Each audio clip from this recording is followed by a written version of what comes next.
Right ఇక social media ద్వారా సంపన్న మహిళలకు వలవేశాడు. తనకు అతీంద్రియ శక్తులు ఉన్నాయంటూ మాయమాటలు చెప్పేశాడు. కోటి సొత్తుతో ఉడాయించాడు.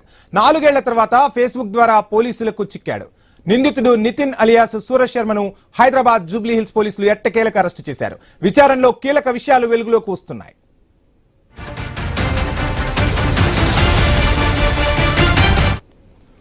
రైట్ ఇక సోషల్ మీడియా ద్వారా సంపన్న మహిళలకు వలవేశాడు కేటుగాడు. తనకు అతీంద్రియ శక్తులున్నాయంటూ మాయమాటలు చెప్పి నమ్మించాడు. ఏకంగా కోటి సొత్తుతో ఉడాయించాడు. 4 ఏళ్ల తర్వాత ఫేస్బుక్ ద్వారా జూబ్లీ హిల్స్ పోలీసులకు చిక్కాడు ఈ గరానా మోసగాడు. ఇదే అంశానికి సంబంధించి ఫుల్ డీటెయిల్స్ మా ప్రతినిధి రత్నకుమార్ అందిస్తారు. రత్నకుమార్, సోషల్ మీడియా ద్వారా సంపన్న మహిళలకు వలవేసి కోటి రూపాయల సొత్తును కాజేసినటువంటి నిందితుడిని 4 ఏళ్ల తర్వాత పోలీసులు పట్టుకున్నారు. నిందితుడు సూరజ్ శర్మను హైదరాబాద్ జూబ్లీ హిల్స్ పోలీసులు 4 ఏళ్ల తర్వాత అరెస్ట్ చేశారు.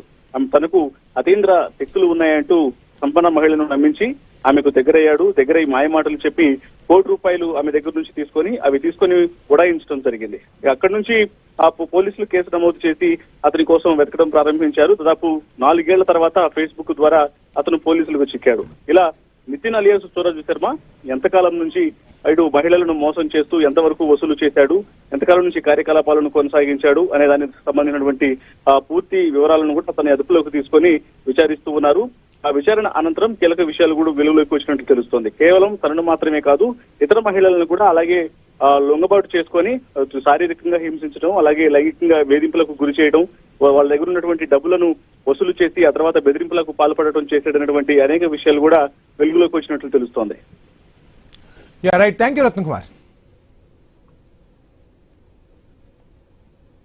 రియల్ ఎస్టేట్ దందాకు సీఎం రేవంత్ రెడ్డి